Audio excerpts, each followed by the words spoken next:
Welcome back. You're listening to the Cindy Laverty Show. Thanks for staying with us today.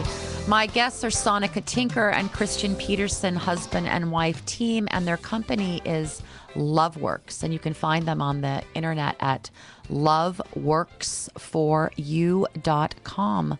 Christian and Sonica, thank you so much for joining me today. Yeah, you're welcome, and thank you right back.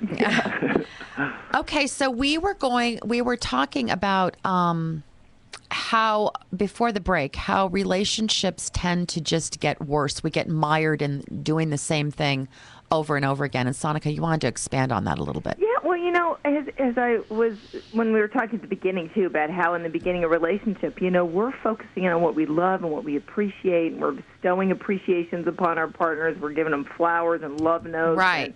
And loving them up. And at some point, as we start, like I said, getting hurt and disappointed, we shift our moves in relationship from giving to each other to trying to get from each other.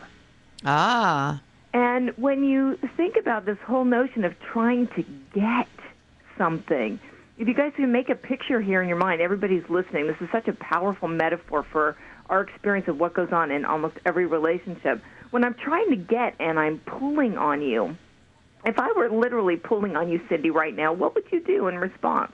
I'd retreat. Yes, exactly. And that's exactly what happens in every relationship. The more I try to get, there's this energetic response where you go and back off. Right. Christian and I, we have this funny story. When we first got together, Christian used to call me the tsunami because I just wanted him. And I was like, I was literally I can see why. Christian's cute. I know, he is, isn't he? And I was sort of like a deer in the headlights. And so the more I was trying to get, the more he pulled back, the more he pulled away. Yeah, I get that. I get that. Almost every relationship we have as this sort of, we call it kind of the old paradigm of relating, right? Where I'm going to get my needs met, and it's your job to meet my needs. Yeah, that never works out very well. Whether it's your parents or your friends or your spouse or your partner, it never works very well to get your needs met from someone else. No. Yeah.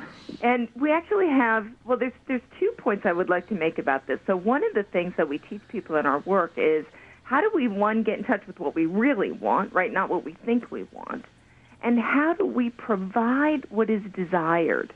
Mm-hmm. If you got 2 people in a relationship who are providing what is desired, now that you've got the giving cycle going again, right, and you're filling each other up. We kind of call it I heard this once in business. They talked about the law of frequency, right? How important it is to keep having recurrent touch points. Right. And I was like, oh, my God, that is relationship. The more I keep making deposits in the love account by giving what is desired and appreciating and saying what I love and giving touch, loving touch and loving attention, then if we're both doing that, we got a pretty full love account, right? People are giving. We got the giving cycle going. Do you think we should ask our partner what that person wants? Or, I think a lot of people just assume we know, and we don't know.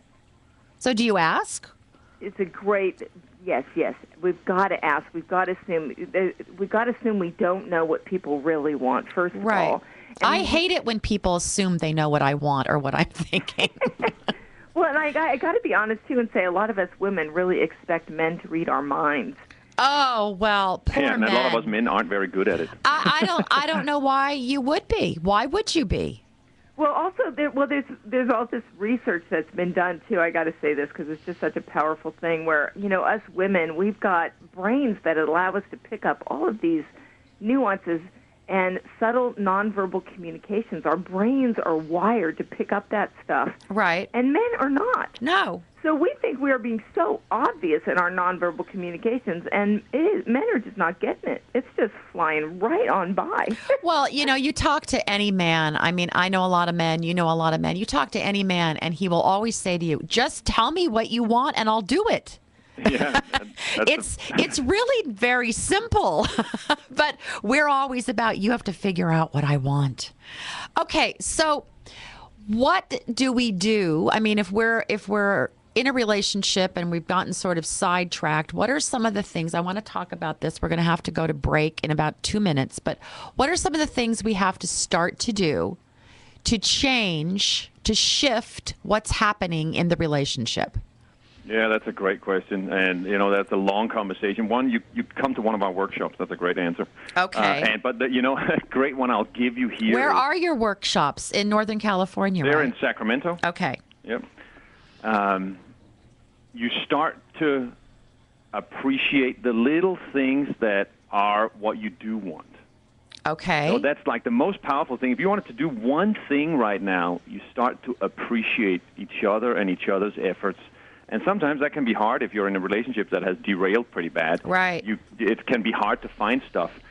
Look for the smallest, the minutest stuff. I appreciate, thank you for taking your own dish over to the sink. Right. I find that, I have a busy household, but I always know that if I say to my husband, thank you for doing that.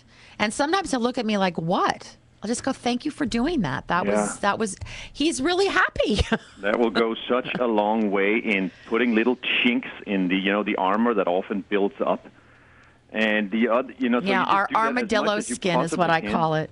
Say again? Our armadillo skin. Exactly.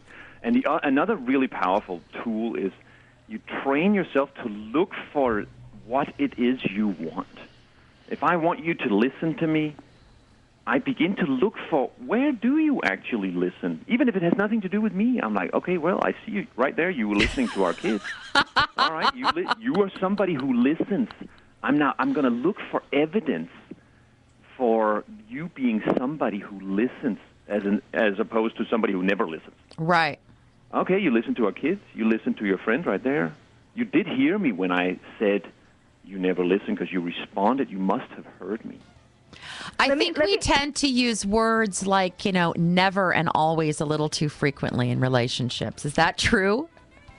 That Yes. is very true. Great practice to just scratch those from your relationship talk because it makes it sound as if that is your global reality. All right, stay with us. I got to take a quick break. You're listening to Cindy Laverty Show. I'll be right back.